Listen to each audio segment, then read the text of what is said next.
Quando a solidão bate a porta, a depressão, o abandono nos fazem companhia. Os amigos nos traem, não se há mais força para prosseguir. Uma palavra pode mudar tudo. Uma palavra pode mudar tudo, pois as boas palavras fortalecem até os ossos. Momento de reflexão com o apóstolo Agenor Duque. Eu vou trazer a você agora uma exposição da palavra de Deus. E Deus nunca chamou pessoas capacitadas, mas toda vez que Deus chama alguém para um propósito, Deus o capacita. A Bíblia fala em 1 Reis, e também o mesmo texto é citado em 2 Crônicas, no capítulo 1, e eu vou ler em Reis. Em Crônicas fala as crônicas dos reis, e os livros de Reis fala sobre a história dos reis de Israel. Esse texto é um milagre, porque ele tem mais de 3.000 anos, para ser 3.500 anos, e ele é exatamente o mesmo. Todos já ouviram falar sobre o rei Davi. A arqueologia, embora você seja uma pessoa que se autodenomine um ateu, a arqueologia mostra a cidade de Jerusalém, outrora chamada Fortaleza de Sião, ou a saber, a cidade dos jebuseus. Uma cidade jamais penetrada pelo povo de Israel, desde quando adentraram a terra pelas mãos de Josué. Entraram e tomaram posse de toda a terra. Eu vou conjecturar o Mar da Galileia, o Hermon, a cidade de Elat, as cidades da Galileia, o norte. Mas o principal ponto e sagrado da Terra Santa, aonde outrora Abraão havia apresentado seu filho Isaque no altar, local onde até hoje dizem os sábios historiadores e os sábios judeus, está a pedra, e é segundo os historiadores, e dentre eles Eusébio, os pesquisadores. Se tu não gosta, esse dia eu vi um pastor falar assim: eu não gosto de pesquisadores, historiadores, então já começa rasgando o livro de Lucas. Porque o livro de Lucas não era apóstolo. Lucas nunca andou com Jesus. Lucas escreveu o seu livro debaixo de pesquisas. Lucas nunca viu Jesus. Lucas era um homem, é o único autor dentro da Bíblia a escrever um livro, não sendo ele judeu. Lucas era grego, estudou no Egito, era médico, cuidou de Paulo, foi evangelizado pelo apóstolo São Paulo. Fez a trajetória e depois voltou aos locais onde Cristo caminhou e por pesquisa deu ênfase ao que Mateus e ao que João escreveu. E Marcos é o discípulo de Pedro. Então, se não crê em historiadores, então já começa rasgando o livro de Lucas. Dizem os sábios que a pedra aonde Abraão colocou seu filho Isaque é a mesma onde Deus criou o homem. A pedra chamada a pedra da criação. Isso é um contexto de uma crença dentro das 3 religiões: o judaísmo, o islã e o cristianismo. A pedra da criação. Quem já estudou sobre hebraísmo, numa escola teológica, seja qual for, sabe sobre o mesmo. Ok. Essa cidade jamais havia sido conquistada, porque ficava no alto, e quem vai até Jerusalém de carro, ou numa caravana, ou na Bíblia, diz: subamos a Jerusalém.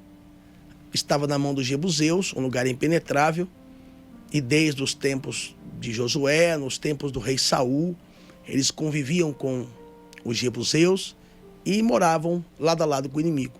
E Davi, esperando o tempo de Deus, reinou 7 anos em Hebrom, esperou 40 anos até sentar no trono. Quando sentou no trono, disse: eu não vou sentar aqui. A promessa que Deus tem é Jerusalém. E é lá que Deus estabeleceu, é lá que o templo vai ser levantado, é lá onde o seu filho vai ser crucificado. E Davi, por uma estratégia, por uma revelação, recebe de Deus a orientação para penetrar a fortaleza de Sião. Você quer ouvir essa história, essa pregação? Eu já preguei, pastor Marco Feliciano já pregou, o pastor Yoxef aqui já falou sobre ela. A fortaleza dos Jebuseus, e ele entrou pelo... Abre só um pouquinho a lente, querido, por favor. Ele entrou pelo esgoto, entrou pela fosse, nós pregamos, orientamos os irmãos. Não importa por onde você vai entrar. Talvez a promessa de Deus na sua vida é como a de José, que vai te colocar lá por cima, que tu vai sentar à direita de Deus Pai, como ele sentou à direita de Faraó. Mas a entrada foi por baixo, foi humilhante, foi vergonhosa. Ok. Depois que Davi tinha um sonho. Davi, eu até queria que você preparasse para mim, querido, aquele VT um tanto quanto antigo, a oferta do rei Davi. Por que a Bíblia chama Davi o homem segundo o coração de Deus? Quando Deus, ele... Acho que seria até bom se você achar, porque esse VT vai dar base e ênfase e vai abreviar o tempo da minha fala. E dizem os sábios que a psicologia diz, é mais fácil a pessoa entender o que ela vê do que o que você fala. Então, se achar aquele VT antigo da oferta do rei Davi, prepara. Quando nós lemos a Bíblia, quando o povo habitava em cabanas, em tendas, na saída... Isso, obrigado, eu vou chamar já. Um segundinho. Quando o povo habitava em tendas, lá no pé do Sinai, Deus orientou a Moisés e ao seu irmão Arão, o primeiro sacerdote, sumo sacerdote, a tribo de Levi. Deus se relacionava com o povo em tendas. E como o povo morava em tendas, Deus disse para Moisés, eu quero me relacionar com eles. E faça para mim um templo móvel. Então, fizeram-se o tabernáculo. Era uma tenda, onde ali havia a Arca da Aliança, a pia de bronze, o altar de incenso, onde apresentava-se a oferta, e tinha o lugar santo. Quando a nuvem se movia, Israel entendia. Opa, eles peregrinaram 40 anos, lembra? 40 anos. Quem determina o tempo da espera somos nós. Peregrinaram 40 anos, andando pelo deserto. E Deus colocava uma nuvem de noite para os iluminar e os aquecer. Porque o deserto é uma oposição muito forte, de dia e de noite. De noite muito frio e de dia muito calor. E de dia uma nuvem para os proteger e os guiar. Quando a nuvem se movia, os levitas sabiam que tinham que desmontar o tabernáculo e levar, e ir na frente, apresentando a cada 7 passos um sacrifício, e a Arca da Aliança ia na frente. E a primeira tribo, a partir a tribo de Levi. Quando Deus começa a exaltá-los, a honrá-los, e agora Davi conquistou a cidade, a saber, a fortaleza de Sião, hoje já não mais chamada a cidade de Sião, mas chamada de a cidade de Davi. Quem vai a Jerusalém fala, vamos à cidade do rei Davi, que é o símbolo da nação de Israel, que é a bandeira de Israel, chamada a estrela de Davi. Porque Jesus vem da raiz de Davi. É a estrela que brilha no céu, guiando os reis magos. É o brilho que nem Hitler, lembra quando Deus falou para Abraão? Olha para o céu e conta as estrelas. Você que pode? Assim será eu para com você e para com a tua descendência. Ninguém consegue apagar o brilho das estrelas. Ninguém consegue ofuscar o brilho das estrelas. Assim nem Hitler, nem Tito, nem Saladino, nem Hitler, ninguém consegue apagar o brilho do povo judeu. O Senhor disse, abençoaria a tua descendência como as estrelas do céu. E ninguém consegue apagar o brilho desse povo. Onde um país, um estado, menor que o estado de Sergipe, e aonde chega esse povo, os judeus, eles prosperam, são bem-sucedidos, aqui na Alemanha, na Europa, nos Estados Unidos, em Nova York, onde quer que chegam, aqui no Bom Retiro. Ok. E Davi agora se sente mal, porque agora ele habita no palácio. Alguém deve lembrar-se que Davi está tomando seu banho, né, no seu palácio, e manda Joabe e os homens para a guerra, e ele olha na varanda do palácio e olha e vê Betseba, mulher de Urias. E ele manda os soldados irem e ele cai no pecado. Alguém deve lembrar desse fato. Quem lê Bíblias conhece. Se você é do Big Brother, não vai entender o que eu estou falando. Davi se sentia mal e ele morando num palácio e Deus habitando em uma tenda. E Davi quer levantar para Deus uma casa, um templo. E Deus viu que o coração de Davi estava empenhado. Então Davi pegou toda a sua riqueza, todo o seu patrimônio. E eu vou lhe falar uma coisa, vou pedir para soltar o VT para você poder entender. Eu, modéstia à parte, já li a Bíblia 4 vezes. Eu tenho um propósito de ler a Bíblia todo ano. E eu acabei o ano passado, no dia 28 de dezembro, estou lendo de novo. E a cada vez que lemos, nos renovamos a cada dia. E eu tive muita dificuldade em entender, quando novo, que Davi é a menina dos olhos de Deus. Aquela bolinha que fica dentro do seu olho. A menina dos olhos. Aquela bolinha bem pequenininha. Que Davi é o homem segundo o coração de Deus. Mas eu tive um pouco de dificuldade de entender aqui no meio, querido, por favor. Porque eu li na Bíblia que Davi cometeu adultério. Que Davi matou. E o próprio Deus, quando ele falou assim, eu vou construir o templo, Deus disse, deixa todo o preparo, toda a arquitetura. Deus passou as medidas, a metragem, mas Deus não permitiu Davi construir o templo, porque as mãos dele estavam sujas de sangue, pelo pecado, pelo homicídio e por tantas pessoas que Davi já havia matado. Mas o seu filho Salomão iria executar. Mas Davi queria ter a certeza que tudo daria certo. Até aí você também, como eu, entende. Mas eu tive um pouco de dificuldade de entender como um homem adúltero, como um homem que cometeu um homicídio, como um homem que arquitetou um planejamento tão maligno e diabólico, que o salário do pecado é a morte. A criança que ele tem com ela, com Betseba, chega a morrer, porque o salário do pecado é a morte. Como esse homem pode ser chamado um homem segundo o coração de Deus?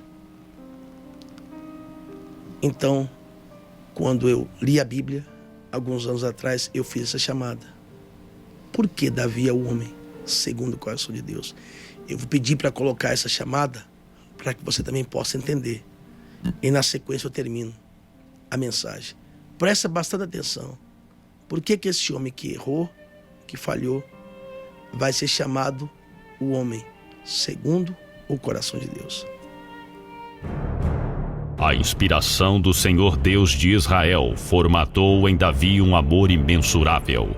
Prova disso foi a sua dedicação na construção do templo que ele chamava de a Casa do Senhor, onde as pessoas poderiam se reunir e adorá-lo. Seu cuidado era tão expressivo que ele não deixou esta obra para o seu filho Salomão, que na época era jovem e inexperiente. Eu, pois, com todas as minhas forças, tenho preparado para a casa de meu Deus ouro para as obras de ouro, e prata para as de prata, o bronze para as de bronze, o ferro para as de ferro, e a madeira para as de madeira, pedras de oberilo, pedras de várias cores, toda sorte de pedras preciosas e mármore em abundância. Além disso, porque pus o meu afeto na casa de meu Deus, o ouro e prata particular que tenho, eu o dou para a casa do meu Deus. Afora tudo quanto tenho preparado para a casa do santuário: 3.000 talentos de ouro de Ofir, e 7.000 talentos de prata refinada, para cobrir as paredes das casas. 1 Crônicas 29:1.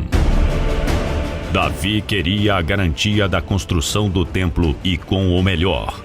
Agora você saberá quanto a oferta do rei Davi representa em valores atuais.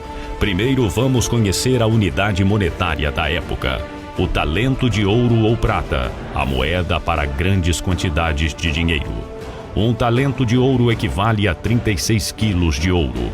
Davi ofertou 3.000 talentos de ouro, isto é, 108.000 quilos de ouro, só que do ouro de Ofir, o mais puro da época.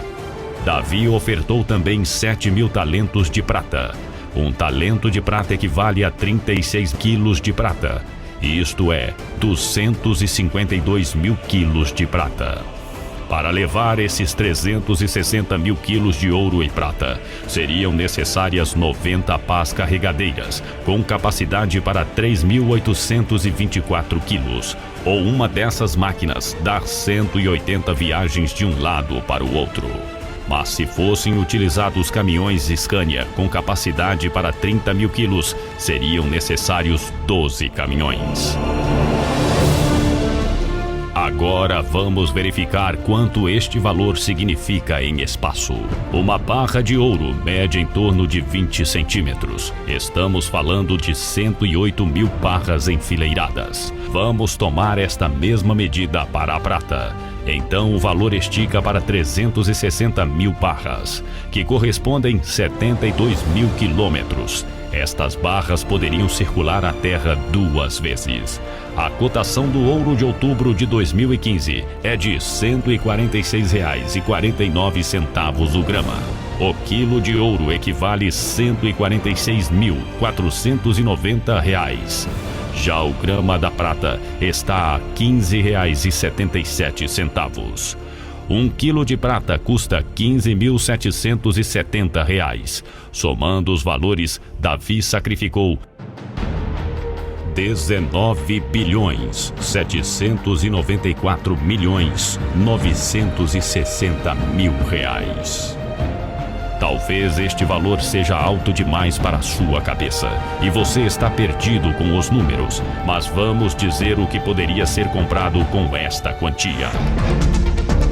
Uma geladeira Side by Side, 800 litros, que leva uma das marcas mais caras do mercado, custa em média R$ 15 mil.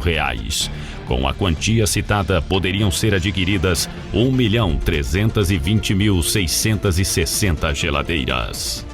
Agora veremos o carro mais caro do mundo. O Bugatti Veyron 16.4 custa em média R$ 6 milhões. Só o imposto sobre venda deste produto é cerca de R$ 250 mil. Com a quantia apresentada, poderiam ser adquiridas 3.299 carros Veyron. E ainda poderia-se fazer o que o Sheikh Zayed Sultan, ex-presidente dos Emirados Árabes, fez. Ele encomendou um Audi A8. Mas trocar um Bugatti Veyron por um Audi A8 parece uma economia, não é? Acontece que o Sheikh mandou cobrir o carro com a prata mais pura que existe. O preço do carro do Sheikh não foi divulgado, mas estimamos que a exclusividade e detalhes do trabalho, o carro deve valer o preço de uma obra de arte. Com certeza, Davi poderia comprar cerca de 1.500 Veyron e cobrir com a prata mais pura. Acredite, se o rei Davi vivesse nesta época, com certeza o seu palácio não seria menor ou menos suntuoso do que a casinha do Sheikh Zayed. O palácio do Sheikh Zayed está avaliado em torno de 400 milhões de reais. Só com a oferta do rei Davi, poderiam ser construídos 49 palácios como este. Mas se ao invés de comprar carros, geladeiras e mansões, o dinheiro fosse aplicado em uma poupança, os rendimentos mensais renderiam cerca de R$ 116.988.000 reais. Agora vamos imaginar uma pessoa que ganha mensalmente um salário de R$ 788 reais. Quanto tempo ela levaria para juntar este montante sem gastar R$1? Apenas 2.093.375 anos. Talvez você esteja pensando no valor da oferta, quantidade, mas não está refletindo o que ela significa. Para Davi, tudo o que estava em suas mãos pertencia a Deus. O seu maior desejo era fazer a vontade de Deus. Sua força e esperança estavam nas mãos do Senhor. Lembre-se, esta foi uma análise de apenas parte da oferta que Davi ofereceu, pois além do seu ouro e prata particulares, ele ainda apresentou pedras preciosas. Era como se ele estivesse entregando um tesouro estimado, revelando o que habitava em seu coração, chamando-o de o segundo coração de Deus. Ouro para as obras de ouro e prata para as de prata, para toda obra a ser feita por mão de artífices. Quem, pois, está disposto a fazer oferta voluntária, consagrando-se hoje ao Senhor? 1 Crônicas 29:5. Se você observar, cada pessoa tem uma história. E, como eu falava especificamente, todos nós temos uma história de sucesso ou de derrota. Mas ninguém venceu com Deus por acaso. É muito bacana falar sobre Moisés, mas ninguém fala sobre a renúncia de Moisés. É muito bacana falar sobre o grande rei Salomão. Então, olha a volta que eu dei para te explicar. Então, quando Davi morre, Davi tem empenhorado todo o seu projeto. Inclusive, você que acompanhou a matéria, viu o que poderia ser feito com tanto dinheiro, mas ele revelou o que estava no seu coração. Até do seu tesouro particular, da sua riqueza particular, tudo que ele tinha, ele empenhou para a construção do templo. Então, quando Salomão assume o reinado do seu pai, Davi pede para que ele venha ser homem. Davi passa a ele a planta, o projeto, passa a ele a estratégia e o que estava no coração, seja homem, ser fiel a Deus, ser temente a Deus. O que Davi queria era que Salomão executasse a construção do templo, obra esta cujo ele dinheiro e condição tinha para fazer, mas não o fez porque Deus não permitiu que ele o realizasse. Por conta dos seus pecados e da sua mão contaminada com sangue. Mas o seu filho Salomão foi executar aquela obra, com toda a riqueza que Davi já havia empenhorado para a construção. Ok. Agora, eu queria que você olhasse comigo a Bíblia, em 1 Reis, do capítulo 3. Ora, Salomão amava o Senhor, dando preceitos, andando nos preceitos de Davi, seu pai. Porém, sacrificava ainda nos altos montes e queimava incenso.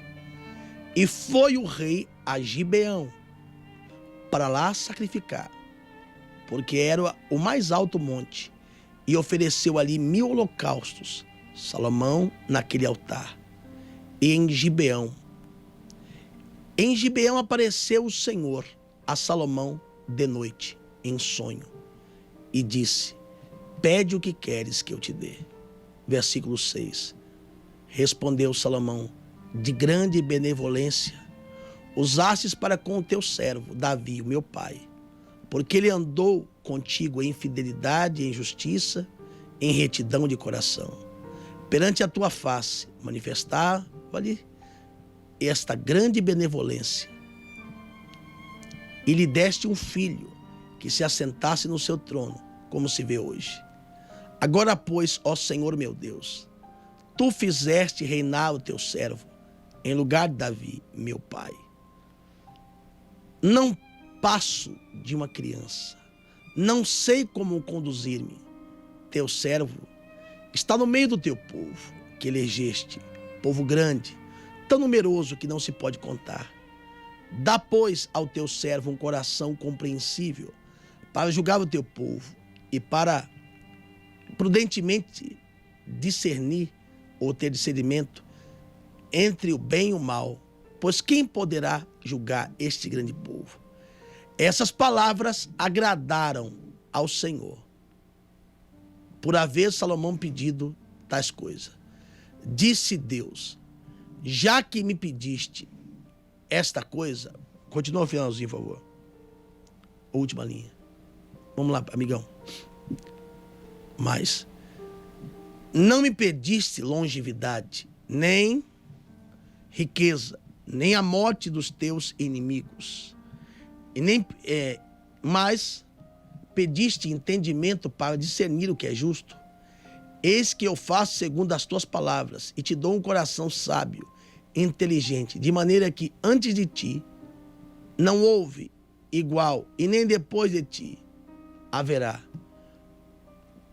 Também até o que não me pedistes eu te dou, tanto riqueza como glória, que não haja em teu igual entre os reis por todos os dias.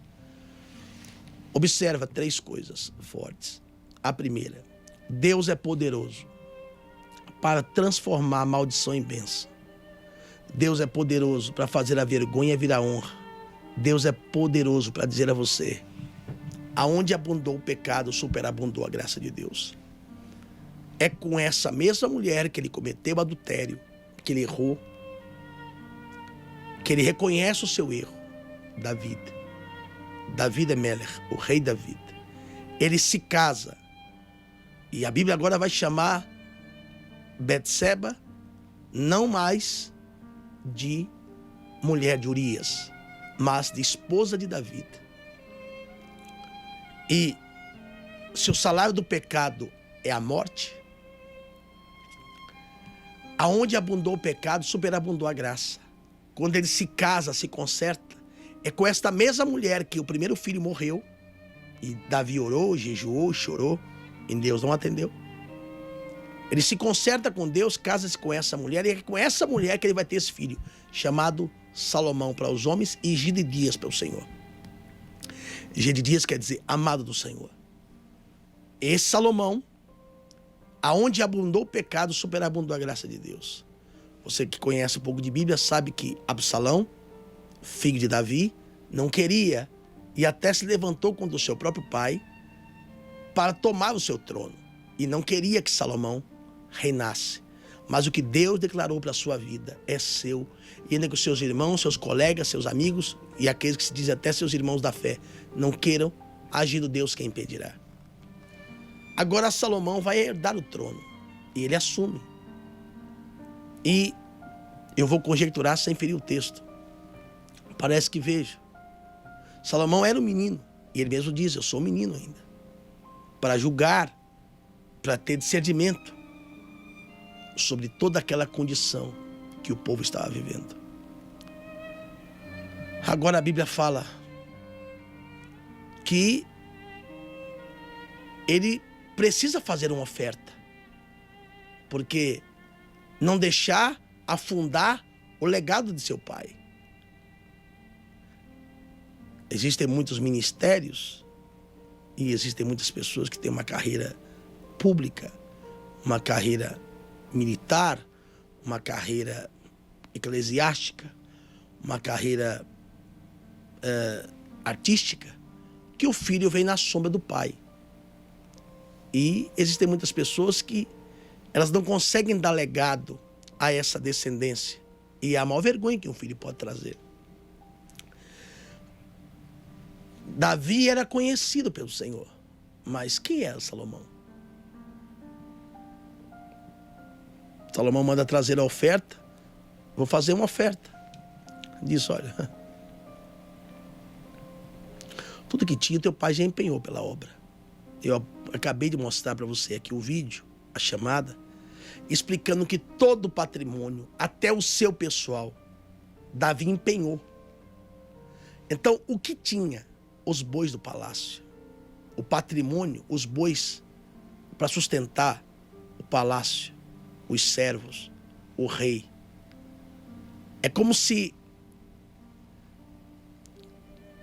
não sei se você sabe, mas há 5 anos atrás, todo o povo do Egito, uma da maior fonte de renda do país, do Egito, fora o turismo, é o canal de Suez. As pessoas, para atravessar o navio, abriu-se um caminho, um canal, como fosse uma espécie de um pedágio no meio do continente, porque os navios tinham que atravessar toda a África, toda a Europa, para cruzar uma ponta a outra do continente. Então os egípcios abriram um canal chamado Canal de Suez, onde exatamente Moisés atravessou com o povo, só que só tinha uma mão para vir e outra para vir os navios. É um canal aberto no meio do continente. Abriram o continente por baixo. É uma obra maravilhosa.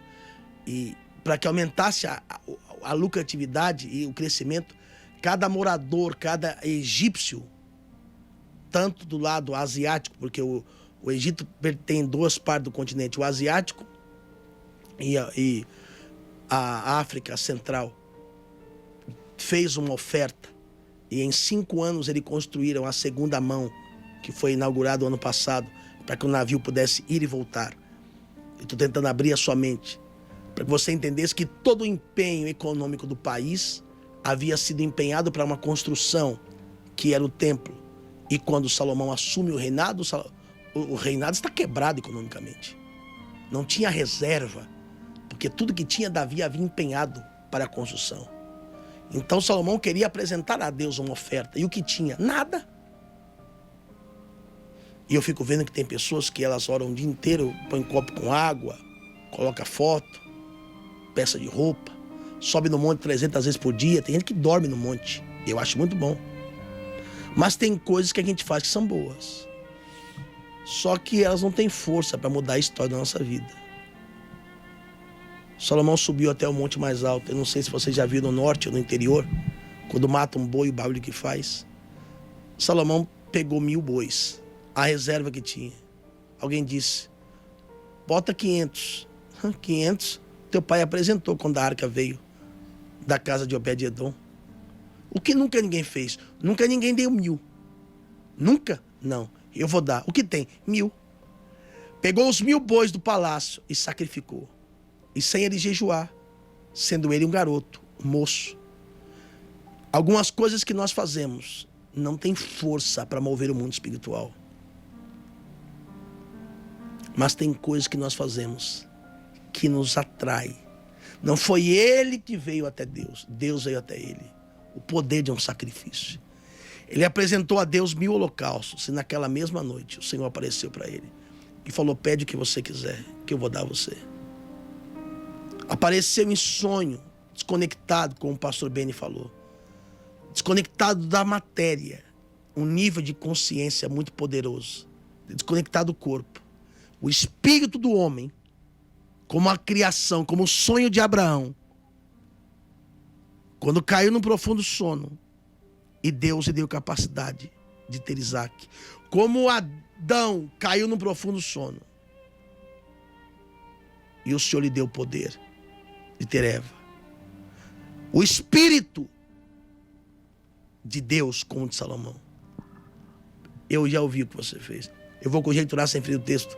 Parece que veio Salomão dizendo, mas eu nem orei, Senhor. Mas o sacrifício, ele atrai a Deus. Não espere que Deus faça para você o que você não tem coragem de fazer por ele. E se você só tem coragem de fazer o que todo mundo faz, então não espere. Eu quero ter a vida que ninguém tem. Você vai ter a vida que tu não tem. Mas o dia que você se dispuser a ser para Deus o que ninguém quer ser, então se prepare para viver o que ninguém nunca viveu e ter o que ninguém nunca teve. Naquele dia, Salomão falou, eu não quero outra coisa. E eu posso até ser ousado em dizer, Deus esperava que Salomão ia dizer, eu quero longevidade, eu quero viver muito, eu quero ser imortal, eu quero a morte dos meus inimigos, eu quero riqueza. Porque Deus esperava, porque a resposta que ele dá é essa. Eu pensava que você ia pedir longevidade, já você não pediu. Pensei que ia pedir a morte dos inimigos, você não pediu. Pensei que ia pedir para ficar rico. E algumas pessoas não gostam muito quando a gente fala de prosperidade. Então esse homem poderia ser um Einstein. Esse homem poderia ter sido eu fui na casa desse homem, lá na França, um grande sábio. Leonardo da Vinci, um homem sábio. Um Einstein, um Thomas Edison, um inventor, um sábio. Mas o Senhor disse, já que você fez o que fez e pediu o que pediu, e os irmãos que não gostam que eu prego sobre prosperidade, devia rasgar essa folha da Bíblia. Porque Deus podia falar, você vai ser um homem apenas sábio. Você vai ser um douto. Você vai ser como foi Leonardo da Vinci, que fez tantas criações, tantas invenções. Você vai ser um inventor, um criador. Mas o Senhor disse, eu vou te fazer um homem rico, como ninguém antes. E nos dias de Salomão, a nação de Israel se transformou na nação mais rica e mais poderosa do mundo. Não existe alguém tão rico que possa dar tudo. Mas existe alguém tão pobre que não possa dar nada. E para mim finalizar a minha fala, uma atitude que mudou o rumo, a história da vida dele. E o que me chama a atenção é que o Espírito Santo, ele tem o poder de pegar homens caudas, homens que são pobres, homens que são miseráveis. E quando Salomão assumiu o reinado, ele chamou 12 homens que não tinham a menor capacidade. E eu repito mais uma vez, Deus não chama os capacitados, Deus capacita quem ele escolhe. E ele orou por esses homens. A unção de Jeová-Jiré estava sobre ele. A unção da provisão estava sobre Salomão. E ele orou por 12 homens e pediu a Deus que fizesse deles provedores. E eu queria nesse momento fazer uma oração por você, igual Salomão fez por esses 12 homens. Ele orou a Deus e através daqueles 12 homens, tinha Salomão 12 provedores. 1 Reis, capítulo 3, no versículo 7. Até criei um banner, uma arte, não sei se está pronto, se tiver, põe na tela aí, por favor. E tinha Salomão, tira o GCzinho que corre embaixo, para que a pessoa de casa possa ver. Teria como tirar esse que corre aí dos telefones? Ok. E tinha Salomão 12 provedores sobre todo Israel, que proviam o palácio do rei, o templo e toda a nação de Israel. E cada um tinha que provê-lo ou abastecê-lo por um mês do ano. Primeiro livro de Reis, capítulo 4, versículos 7 e 8. O rei Salomão orou por 12 homens. E eu quero orar por 3.000 pessoas que vão fazer um propósito com Deus. 3.000 empresários e empreendedores, homens de negócios. Ou você que crê que tem um chamado para ser um patrocinador, um provedor. Repito, pela última vez, esses homens não eram homens que estavam por cima.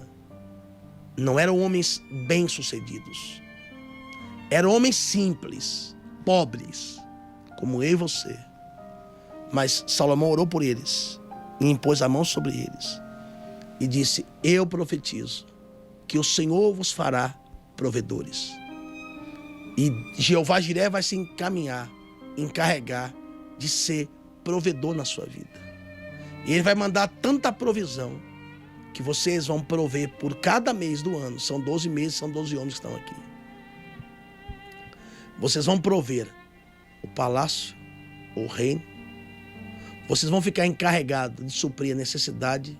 Se eu vou falar sobre as éguas, sobre os cavalos, sobre os funcionários, e vocês vão prover toda a despesa que há na nação de Israel.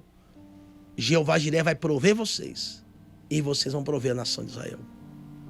E aqueles homens aceitaram aquele desafio.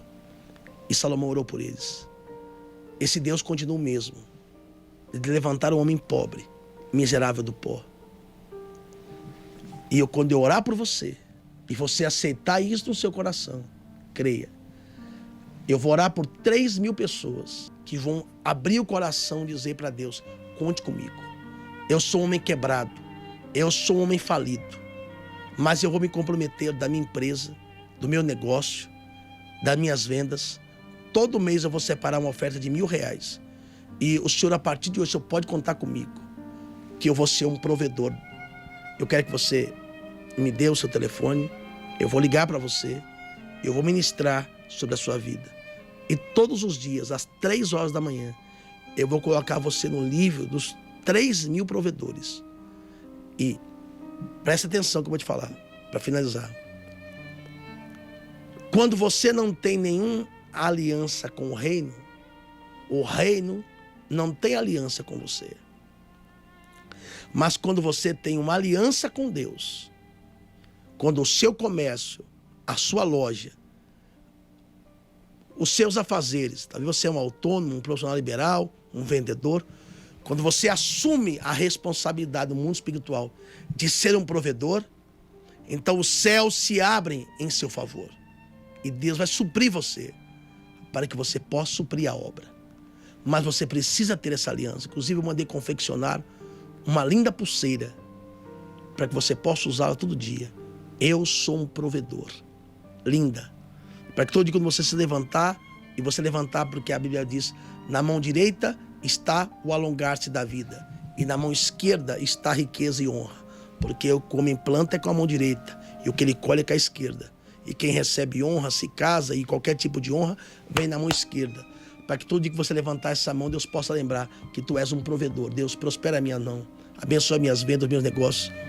Você vai se propor no seu coração, todo mês eu vou prover R$1.000 para manter a TV e para manter as rádios. E Deus venha prover na sua empresa. Se você aceitar esse chamado para ser um provedor, eu garanto a você que se você aceitar essa oração que eu vou fazer por você agora, Deus irá suprir você, irá suprir a sua empresa. E todo mês você vai enviar, através do depósito, do TED, da transferência, R$1.000 para ajudar a manter o programa. Se você aceitar, eu queria que você aí no carro, ainda que você talvez seja como aqueles homens que eu acabei de citar, põe só mais uma vez o texto que eu acabei de colocar, de 1 Reis capítulo 4, no versículo 7 e 8. Deus chamou, através do rei Salomão, 12 provedores. E eles eram provedores do reino, eles eram provedores do palácio e de toda a nação de Israel. Eu vou orar por você agora e se prepare para viver uma provisão que você nunca viveu na sua vida. Depois eu vou deixar o meu e-mail para você e eu vou cuidar de vocês. Deus há de levantar 3.000 pessoas para ser provedoras e semearem todo mês uma semente de R$1.000. Você vai ajudar todo mês. E eu vou colocar você nesse livro, igual que está nessa capa que você vê. 3.000 pessoas que serão provedoras. Eu vou orar agora. Se você aceitar esse chamado, eu aceito. Eu quero orar por você agora. Antes, porém, produção, de colocar, eu queria colocar o exemplo daquele homem que era um homem quebrado, Letourneur, o criador, o inventor das máquinas de trator, as caterpillars, as máquinas agrícolas, um homem quebrado, um homem que estudou pouco na vida, mas ele aceitou o chamado para ser um pregador, porque a obra missionária não é feita somente para aqueles que fazem, mas também por aqueles que enviam, como o dono da aveia Quaker, quando aceitou Jesus, disse para o seu pastor, eu quero ser pastor, e o seu pastor disse, você não vai ser um pastor, você vai ser um homem de negócios, e você vai ser um provedor da obra, e ele aceitou isso, e eu quero orar por você, que aceita, repito pela última vez, você pode estar quebrado, mas se você aceitar ser um provedor todo mês, apóstolo, eu vou depositar ou eu vou levar aí, eu quero orar por você agora. Tem aí Robert Letourneur, esse momento que ele aceitou um desafio, há muitos anos atrás, se tiver põe, se não tiver põe o dono da aveia Quaker, na sequência eu volto orando, você põe a mão na rádio ou na TV e diz eu aceito, e se prepare para viver a provisão que você nunca viveu. 1 minuto e já volto.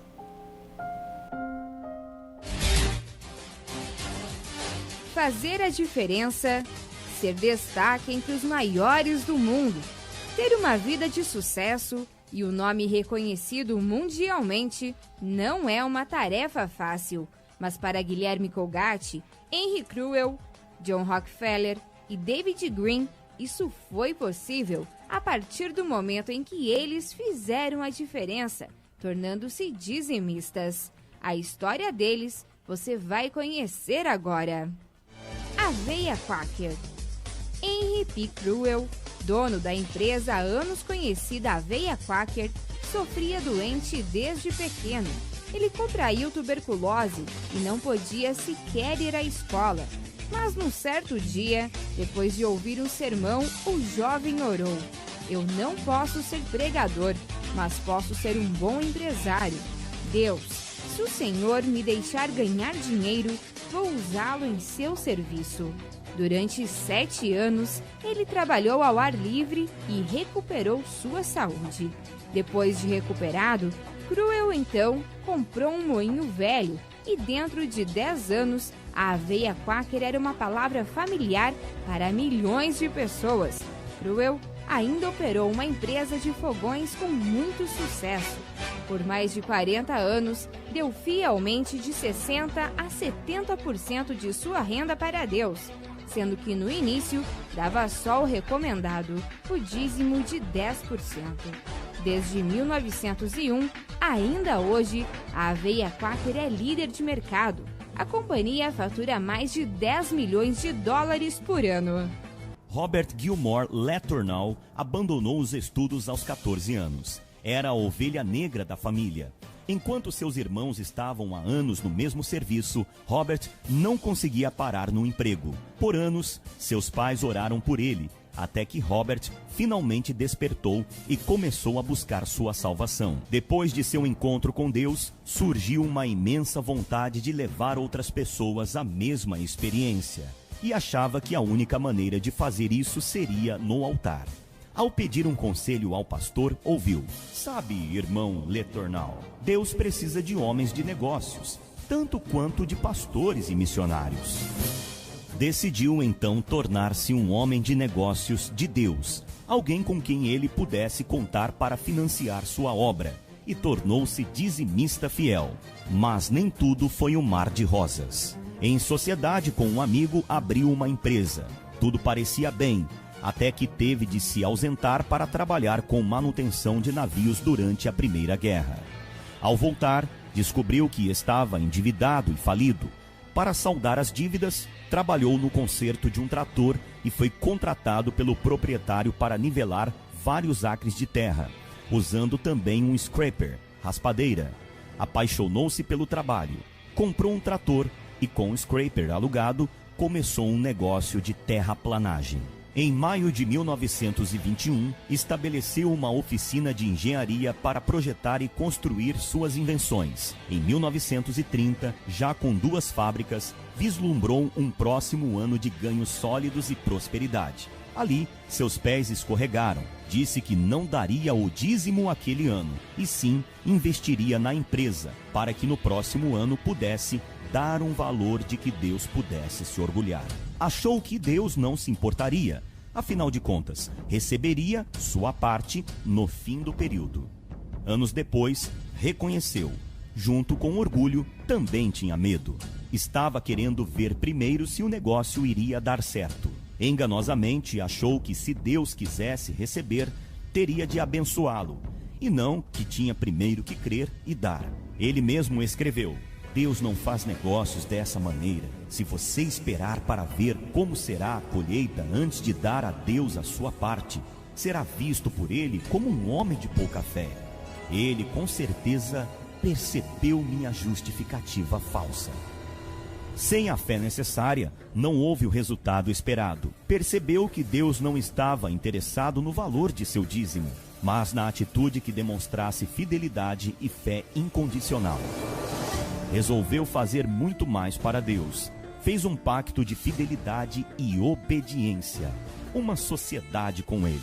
Dali em diante, em troca de sua obediência irrestrita, uma sabedoria que até hoje espanta aqueles que estudam sua vida. Inevitavelmente tornou-se milionário e extremamente respeitado entre os seus concorrentes, que jamais entenderam e não entendem até hoje como ele conseguia estar tão à frente de seu tempo. Tornou-se mundialmente reconhecido como líder no desenvolvimento e fabricação de equipamentos pesados. Entre suas invenções estão o pneu de borracha de baixa pressão para veículos pesados, o sistema de tração elétrica e o equipamento móvel de perfuração em alto mar, além de máquinas que, com um simples apertar de botão, podiam mover toneladas de terra e possibilitaram o desenvolvimento do mundo no século XX.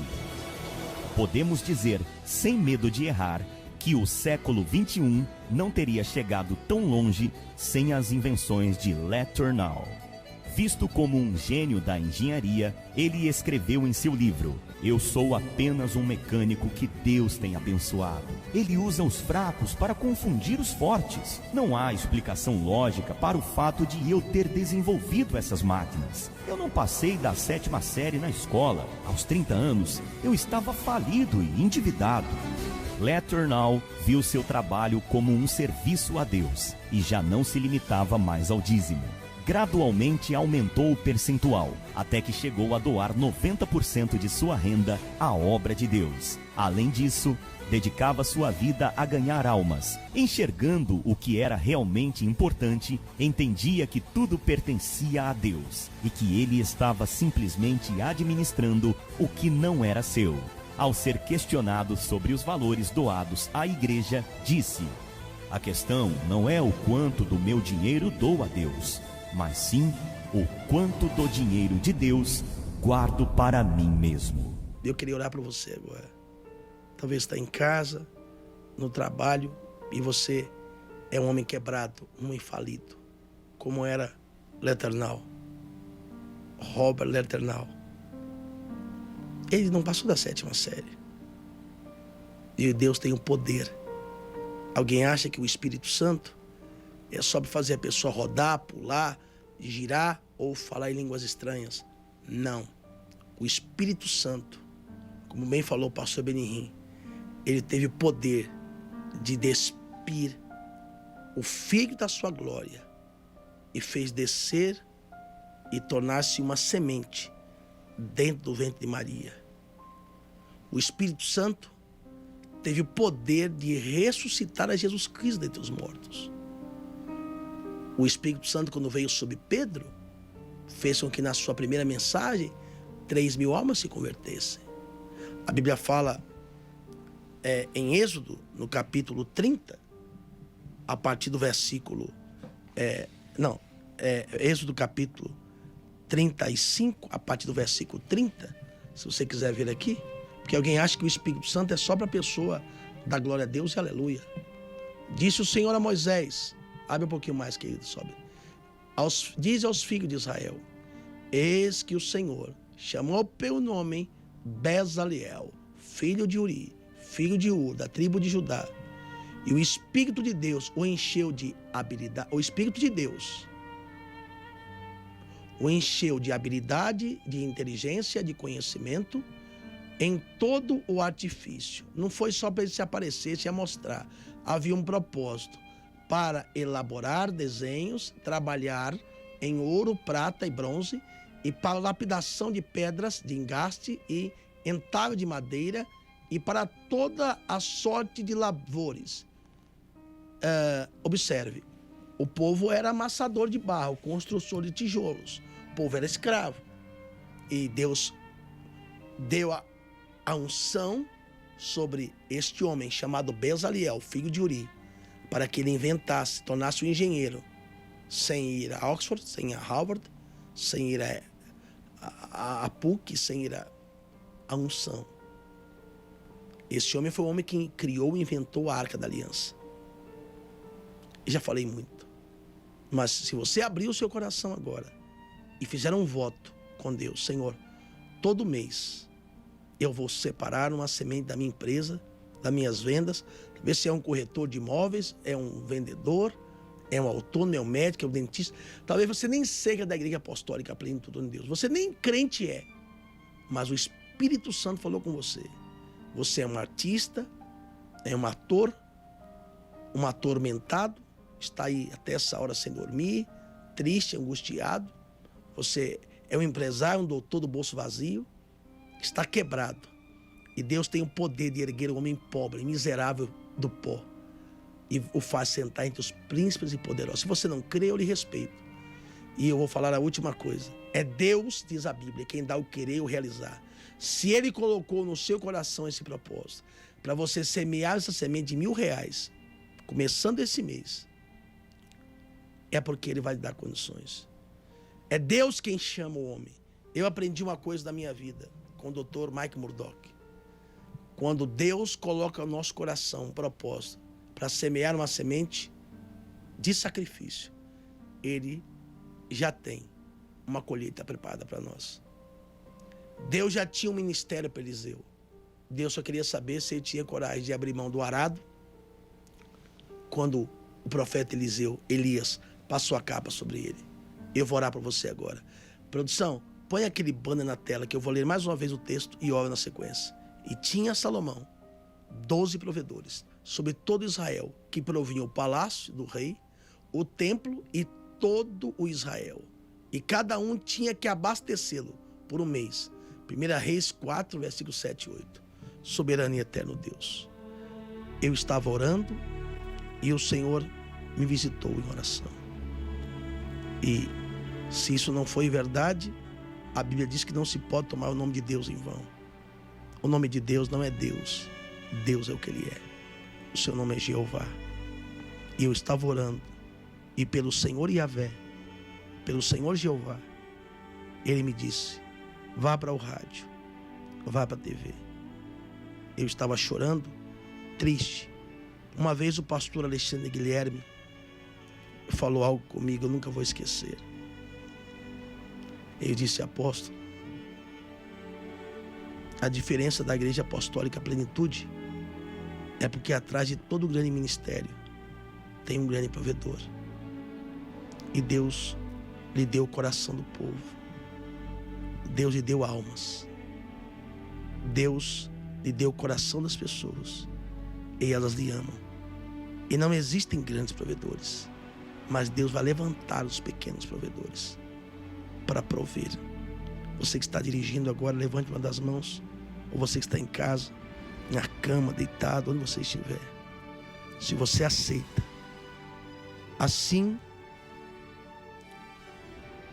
pela unção que Deus entregou na minha vida, a unção apostólica, assim como Salomão orou por 12 homens quebrados, 12 homens falidos, e eles receberam de Salomão a unção de homem que vivia uma vida de sacrifício, para eles aceitaram o desafio deles serem provedores do reino, e Deus os provia.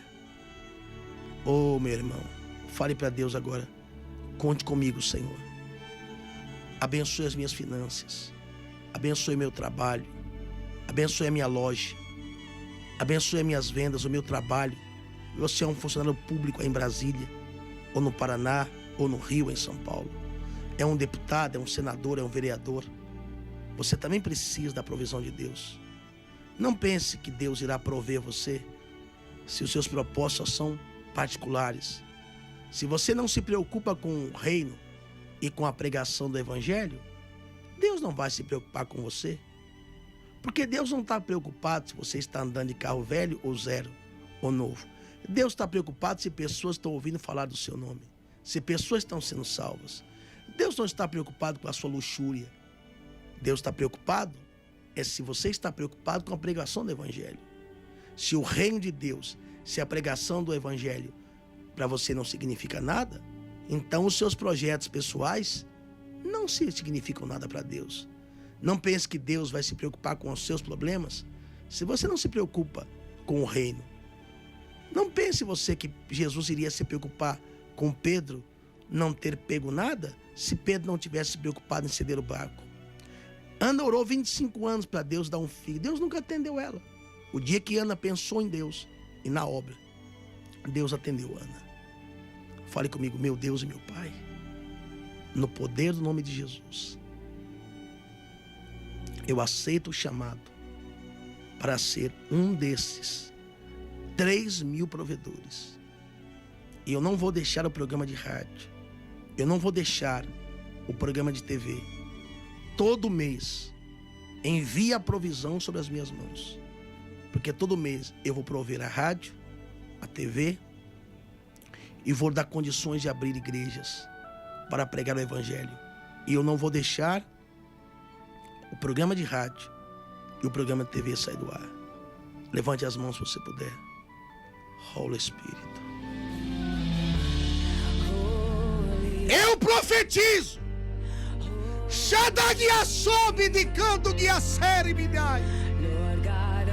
Eu profetizo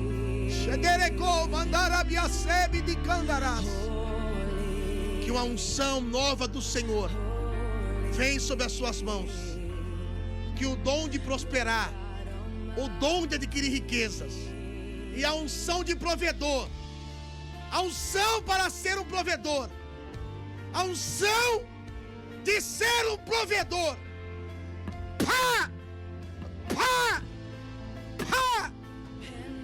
está sobre você. Receba em nome de Jesus. Amém. Se prepare para viver uma nova dimensão. A primeira vez, o meu amigo Rica Bigu, que o pastor Beni orou pela minha vida, ele disse: além do manto de cura, Deus lhe dará uma unção para quebrar as correntes, para tirar a pobreza. Prepare esse momento. Se essa unção está sobre a minha vida, eu libero ela sobre você. E eu libero e abençoo você.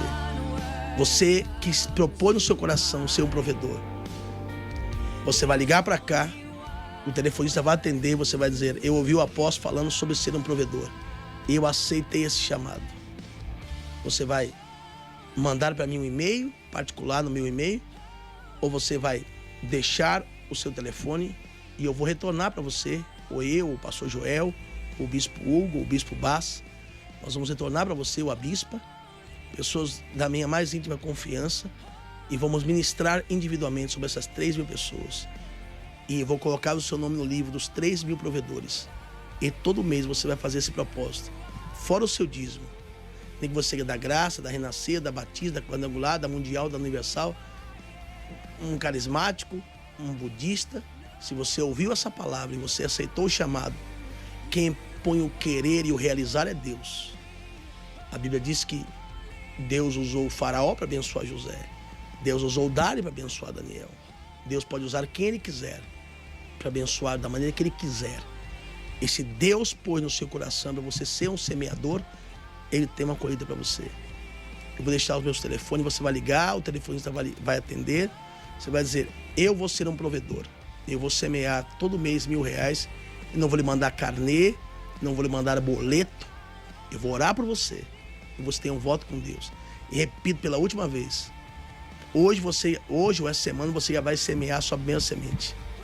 E eu vou mandar essa pulseira do provedor para você, que você vai colocar. Não é um amuleto, não é um patuá, não é uma figa, é uma promessa. A mesma que eu acabei de ler, que está em 2 Reis. Tinha Salomão 12 provedores. A Bíblia fala em Provérbios: na mão direita está o alongar-se da vida, e na esquerda riquezas e honras.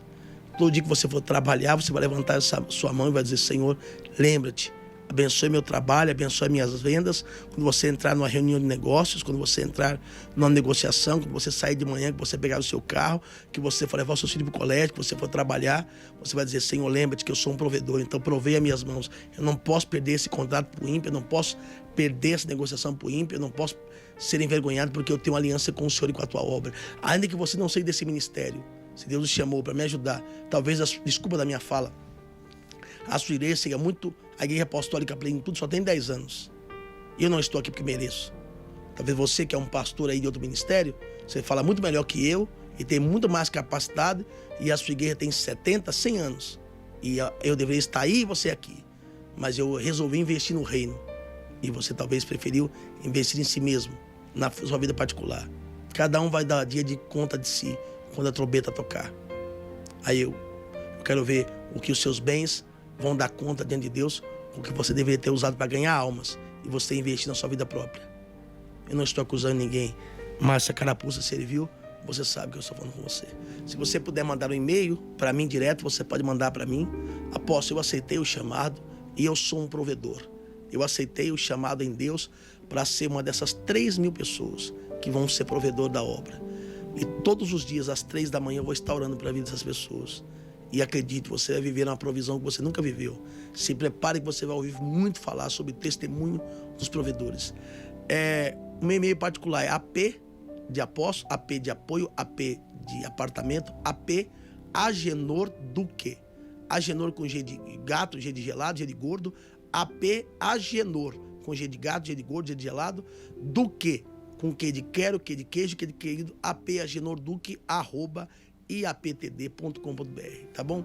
Se você aceitou esse chamado, você pode fazer assim. Queria que preparasse para mim o testemunho daquele homem que aceitou ser um provedor, que conta os testemunhos dos morangos.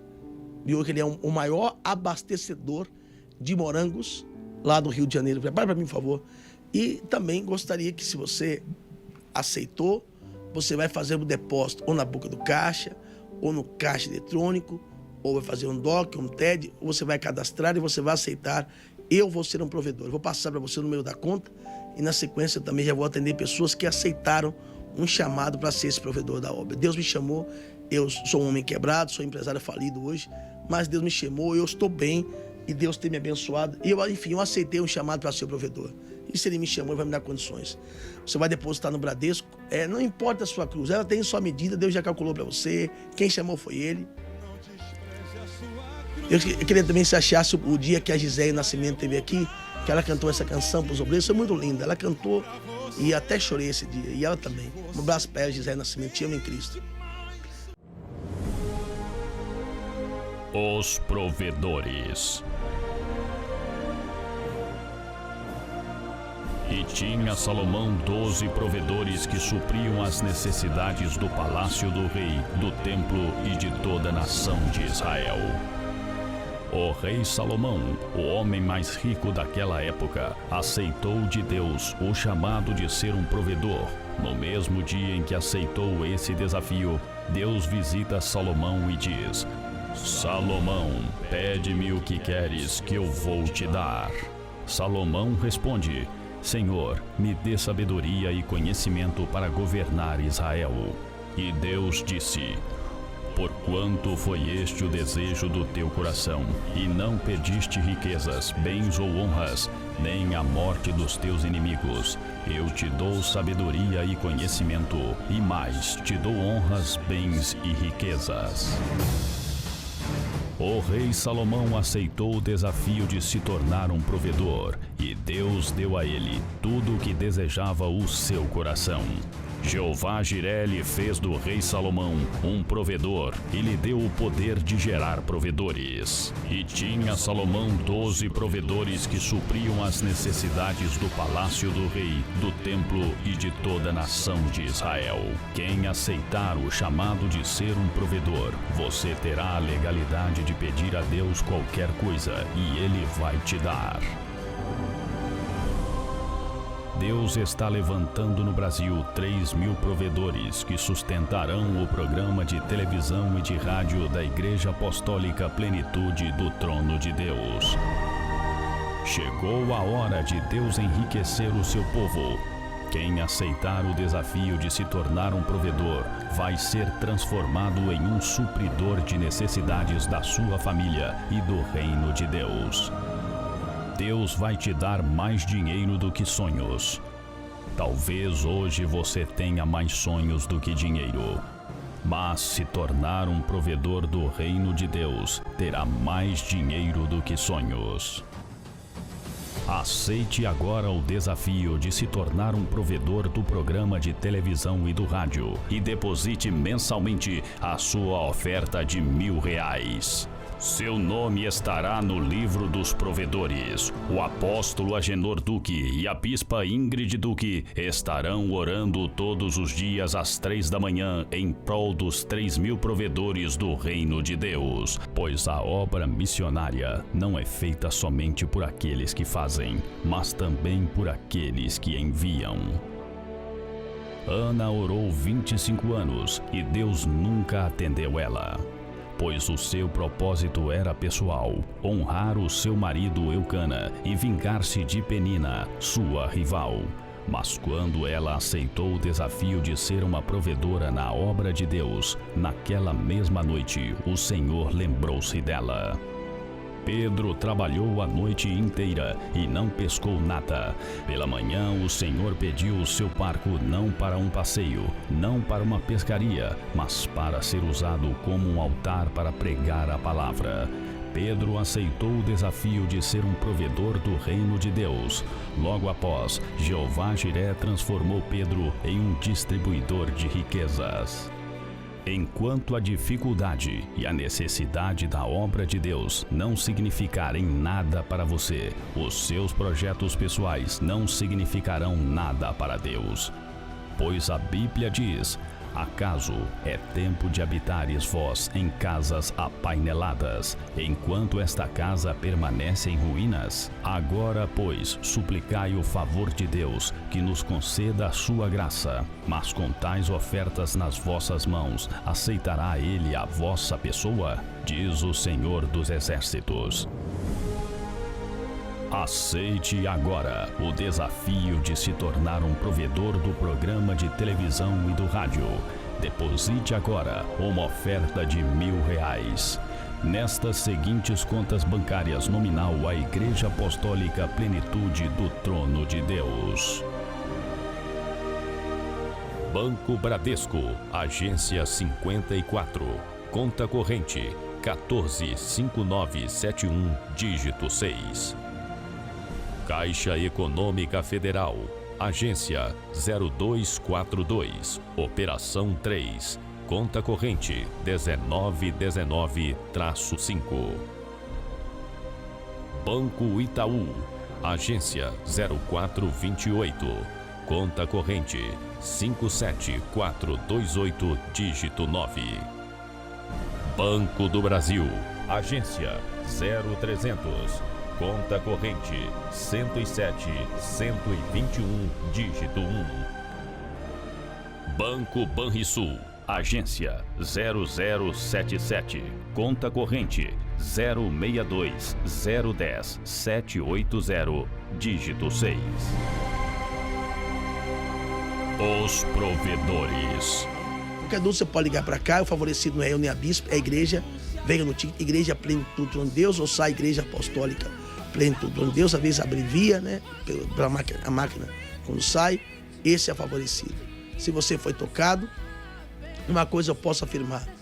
E tem a Receita Federal, tem a Polícia Federal, e tem a minha vida, e tem o meu CPF, e eu também declaro meus impostos. Uma coisa eu lhe garanto: nenhum centavo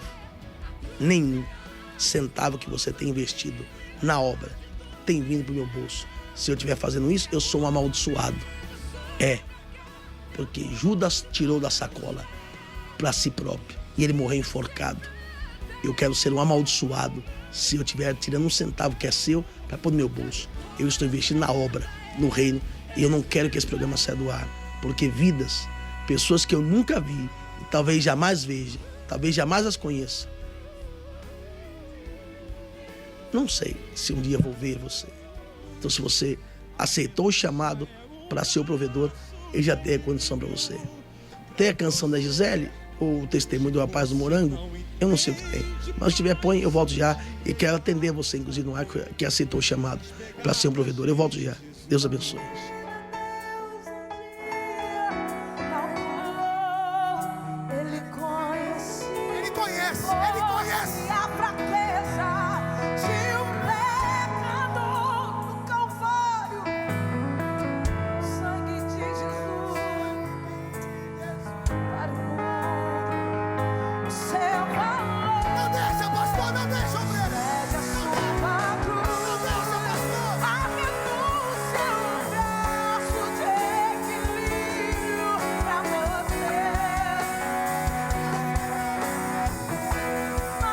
Mas o dia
de Jesus para o mundo, seu valor. Vamos sobre isso, pastor, vamos. Não despreze.